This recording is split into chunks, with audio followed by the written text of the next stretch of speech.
Let me tell you something. Being unbothered doesn't mean you don't care. It means you care differently. It means you value your peace enough not to hand it over to every little moment that doesn't deserve it. You don't need to clap back. You don't need to prove your point. You need to pause. That pause, that's power. That's training. When someone throws you shade, don't plant it, don't water it, don't grow it, walk past it. You've got better things to do, and I get it. We've all got triggers, but here's the truth. Your triggers are your responsibility. They're your emotional gym. So hit those reps, strengthen that muscle, because when you get stronger, you stop reacting and you start responding. Stop letting every text, every look, every opinion become a fire alarm in your head. Not everything is urgent. Not everything deserves a seat in your peace. When you walk into a room, don't ask, do they like me? Ask, do I like my energy right now? That shift, that's when you know you're training. You can scroll without comparing. You can disagree without arguing. You can hear criticism without crumbling. That's the work. That's the skill. Being unbothered is not about pretending. It's about preparing. So show up calm, not because life is easy, but because you've practiced peace like it's your job. Train for it daily. That's how you win. Emotional discipline is louder than emotional reaction. We live in a world that rewards the loudest voice in the room, the quickest clapback, the sharpest response, but that noise fades. What doesn't fade is the person who stayed composed when chaos walked in.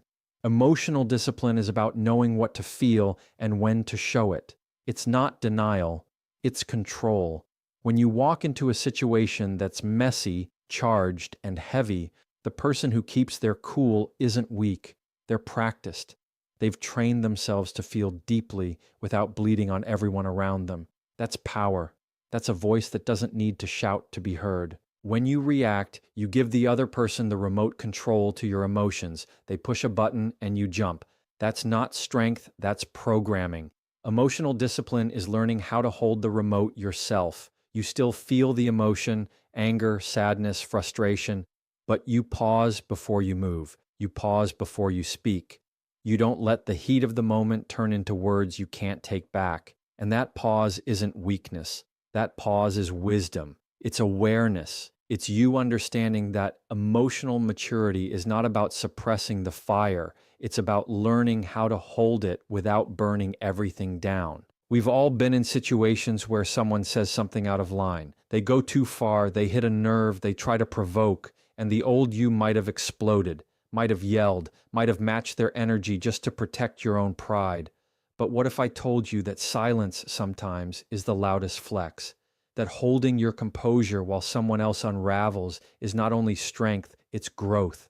That's emotional discipline. You see it, you feel it, but you choose to respond with thought, not impulse. And when you do that, you become unshakable in rooms that used to rattle you. There's a difference between reacting and responding. Reacting is instant, it's triggered, it's raw. Responding takes breath, it takes pause, it takes restraint.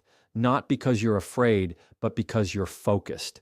Think about how many conflicts have escalated simply because one person couldn't take a breath. Now think about how many moments you can own when you do take that breath.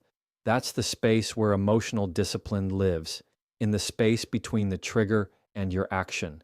That's where your peace is protected. That's where your energy is filtered. That's where your growth is visible, not to prove anything to others, but to prove everything to yourself. People will test you, that's a guarantee. Life will test you, that's a promise. And the goal isn't to avoid the test. The goal is to stop failing it. When you start practicing emotional discipline, you start seeing these tests as opportunities, not to perform, not to impress, but to stay grounded. It's in the middle of a heated conversation that you learn the value of a deep breath. It's when someone disrespects you that you understand the power of self-control. Because at the end of the day, your reaction is your responsibility, and that's what separates someone who's easily bothered from someone who's deeply rooted. Your emotions are valid, every single one of them, but not every one of them needs a stage. Emotional discipline is choosing which emotions get a mic and which ones get processed in private. That doesn't mean you don't express yourself. That means you express yourself with intention, with timing, with impact. Think about how strong you are when you can feel something deeply. and still not let it control your next move. That's emotional strength. That's character. That's the result of discipline that didn't come overnight, but through trial, failure, reflection, and consistency. Training emotional discipline is like building muscle. You don't get it from one moment of calm. You get it from choosing calm over and over again, even when you have every reason to react, especially then. The moments when you're shaking, when your pride is loud, when your instinct wants to snap. That's when you're building it, not with a loud voice, but with a steady presence. You're learning to be the thermostat, not the thermometer. You set the temperature. You hold it, even when everything around you wants to spike. That's how you become emotionally disciplined, and that's how you stay unbothered. Boundaries are not walls. They are doors with locks. The difference matters more than people realize. A wall shuts everything out, even the good. A locked door lets in what aligns and keeps out what doesn't. It's intentional. It's controlled. Boundaries are not about being mean, cold, or distant. They are about being clear. They're about saying, this is how I want to be treated, and meaning it with your actions, not just your words. You can love people deeply and still say, this is not okay with me. That's not harsh. That's healthy. Too often, we wait for people to cross a line before we admit the line even exists. And by the time they've crossed it, resentment's already built.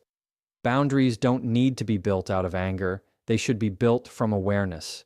Knowing what drains you, what confuses you, what triggers you, and having the courage to design your life around protection instead of apology. A boundary is not a punishment to others. It's a form of self-respect. It's you recognizing that you don't owe your time, energy, or space to people just because they want it. You owe those things to yourself first. There's a fear that comes with setting boundaries, especially when you've been a people pleaser. You start to wonder, what if they leave? What if they get upset? But here's what matters more. What if you stay and keep getting hurt? What if you keep stretching past your limits just to make someone else comfortable? That's not kindness. That's self-abandonment. Boundaries protect you from abandoning yourself. And yes, some people will get uncomfortable when you start enforcing them, especially if they benefited from you having none. That's not your problem to fix. That's their mirror to face. You're not here to be accessible 24/7. You're not here to be agreeable at your own expense. You're not here to be everything to everyone. And when you realize that, something shifts. You stop explaining yourself so much. You stop over-apologizing. You stop negotiating with your own peace just to keep others from feeling uncomfortable. Boundaries bring freedom. They make your yes mean something because your no has weight. They bring clarity to your relationships, to your habits, to your mind. They're not rigid rules. They're flexible filters. They're how you stay aligned with who you're becoming. It's not always about cutting people off. Sometimes it's about changing how close they get. You can still love someone and not answer every call. You can still care and not engage every time they try to pull you into chaos. Boundaries allow you to stay connected without being consumed. They teach others how to treat you, but more importantly, they remind you of how you deserve to be treated. That's where real self-worth shows up, not in what you allow once, but in what you consistently protect. You don't have to shout your worth, just show it by how you move. The hardest boundaries to keep are the ones with people you're close to, family, friends, partners. Because those ties feel deeper, the pressure feels heavier. But that's where boundaries matter the most. The closer someone is to your heart, the more access they have to it, and the more responsibility you have to guard it. It's not about shutting down. It's about showing up with clarity, about saying, I love you and I also love me. When both of those can be true at the same time, that's growth, that's balance, that's where your peace gets space to breathe. There's a version of you that's more calm, more focused, more grounded, and that version has strong boundaries. That version doesn't respond out of guilt. That version doesn't live in burnout. That version doesn't over-explain every decision.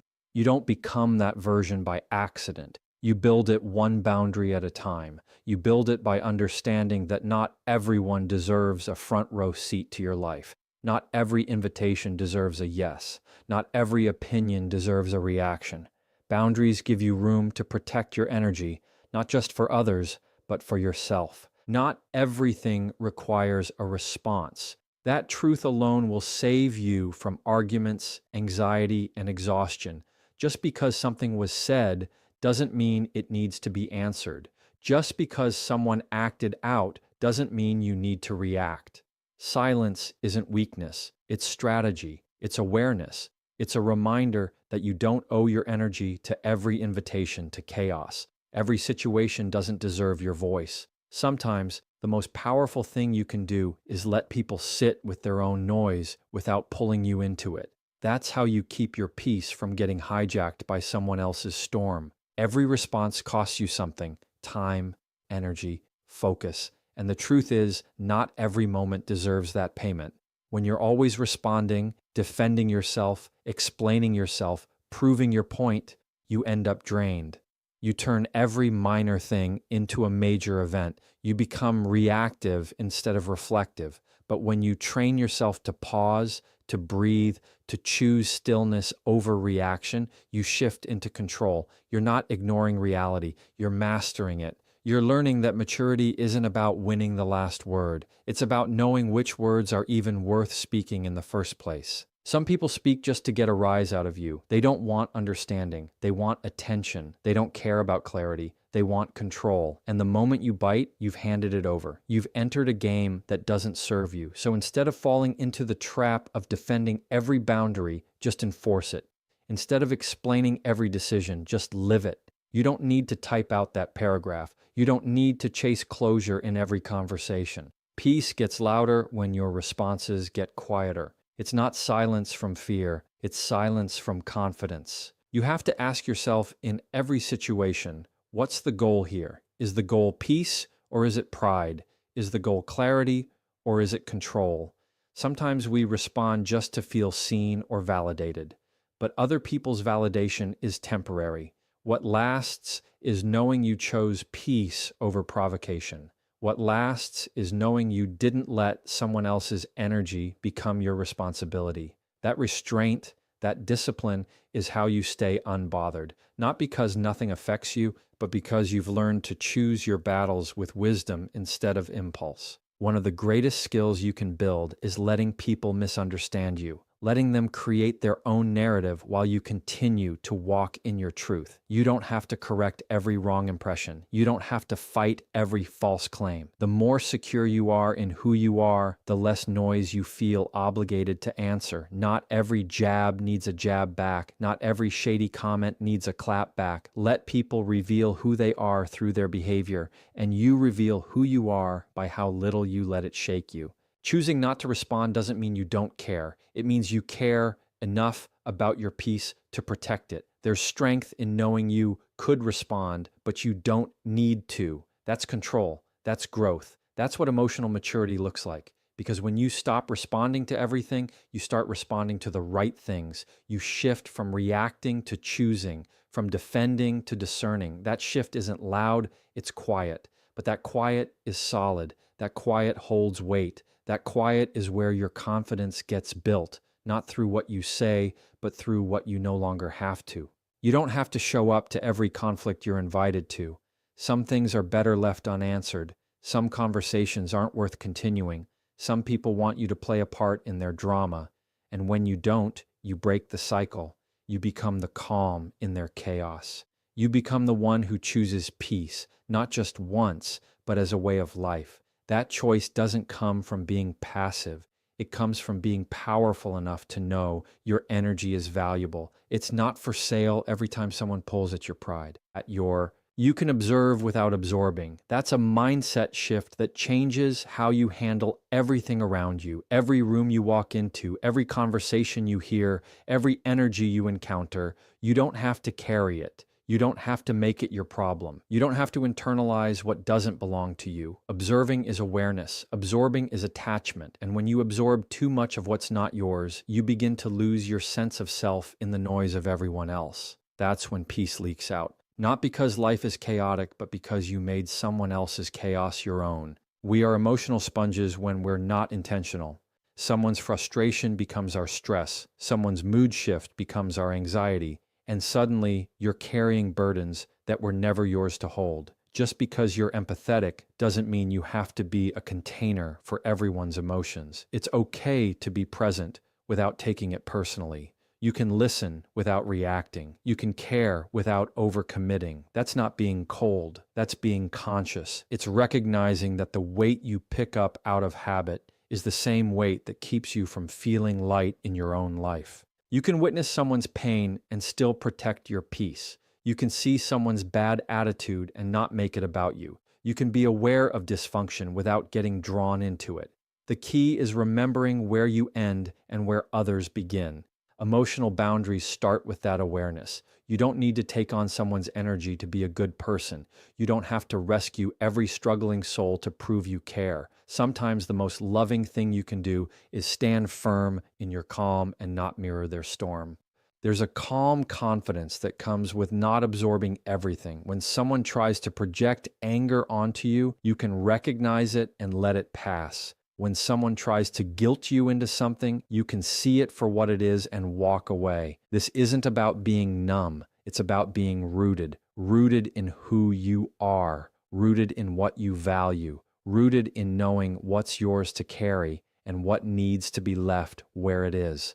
Observation gives you the power to pause. Absorption throws you into the middle of things that don't deserve your full presence. Life moves fast. People project. Energy shifts constantly. If you don't learn to observe with clarity, you'll absorb with confusion. You'll start reacting to things that have nothing to do with your purpose. You'll spend hours replaying conversations that should have lasted 5 minutes. You'll take responsibility for emotions that were never about you. That's how burnout sneaks in, not from what's on your plate, but from what you allowed to land there.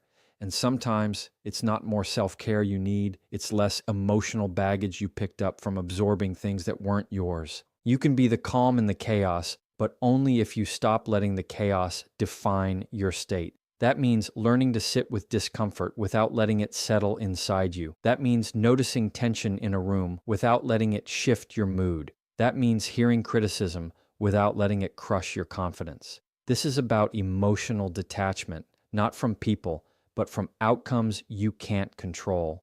You're allowed to stay solid while everything around you shifts. You're allowed to protect your vibe like it's sacred, because it is. Some people aren't trying to hurt you, they're just hurting. Some situations aren't personal, they're patterns. And when you start to see that, really see it, you stop making everything about you. That's the difference between absorbing and observing. One drowns you, the other empowers you. One makes you reactive, the other makes you reflective. When you observe without absorbing, you move through life with more peace, more focus, and more emotional freedom. You no longer let every room, every face, every word shape your inner world. You keep what aligns and let go of what doesn't. Peace is a daily choice, not a final destination. It's not a one-time fix or a magical moment where everything lines up perfectly. It's not about waiting for all the noise to disappear or for life to get easier. Peace doesn't arrive when the world calms down. It shows up when you decide to calm yourself down every day on purpose.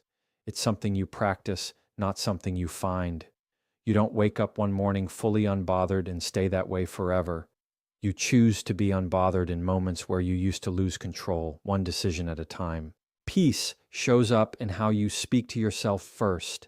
That inner voice, the one that gets loud when you're stressed, the one that criticizes, doubts, or overthinks, that voice has to be managed.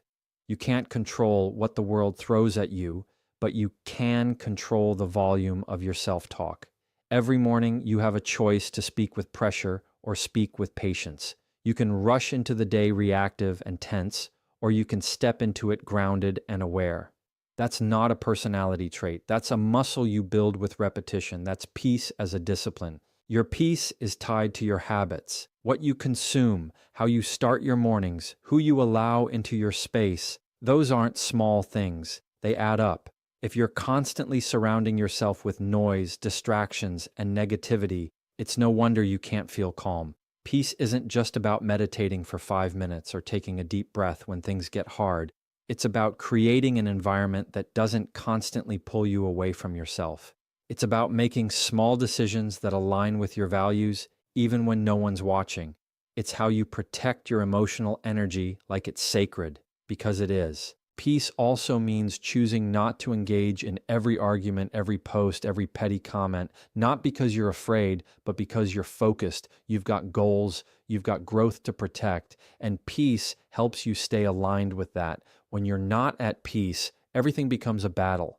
You misinterpret tone, you respond from insecurity, you seek validation instead of clarity. But when peace is your filter, you move differently, you listen better, you speak with intention. You let go of things that used to hook you instantly. That's the result of choosing calm over chaos, not once, but every single time. There will always be something trying to knock you off center. Life doesn't stop sending challenges just because you want peace. People will disappoint you. Things will fall through. You will get triggered. But peace doesn't disappear when things go wrong. It just demands a choice. You can take the bait or take a breath.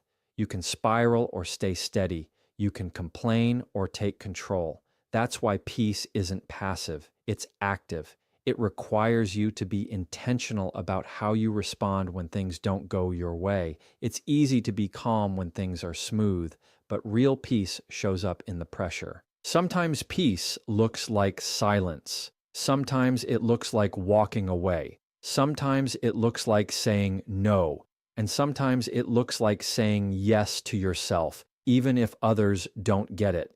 The more you practice choosing peace, the less you feel guilty about protecting it. You stop apologizing for needing space.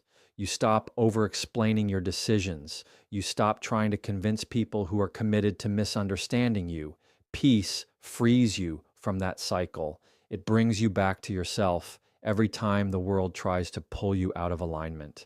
And that process, that quiet, powerful return, becomes your anchor. Peace isn't loud. It doesn't announce itself. It doesn't need approval. It's found in those everyday decisions that say, I'm not going to lose myself in this moment. It's built in the pauses, the boundaries, the breath before the reaction. Peace is not something life hands you. It's something you reclaim in real time. When the phone rings, when the email comes, when the conflict starts, when the day feels heavy. And you'll know you're choosing peace when you stop needing the outside world to change in order for you to feel okay. You'll know because you'll feel steady even when everything else isn't.